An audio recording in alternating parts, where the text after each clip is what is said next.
Change these settings in ChatGPT to stay safe. Hi everyone, I'm here to assist you today. Without any delay, let's jump right in.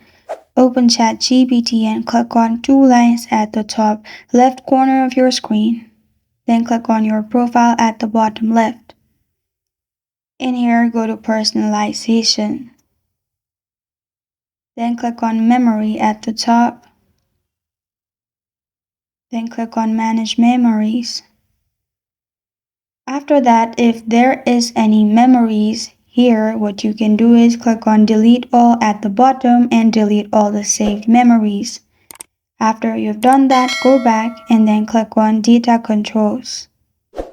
In data controls, make sure you turn off improve the modal for everyone and clear chat history if you want as well.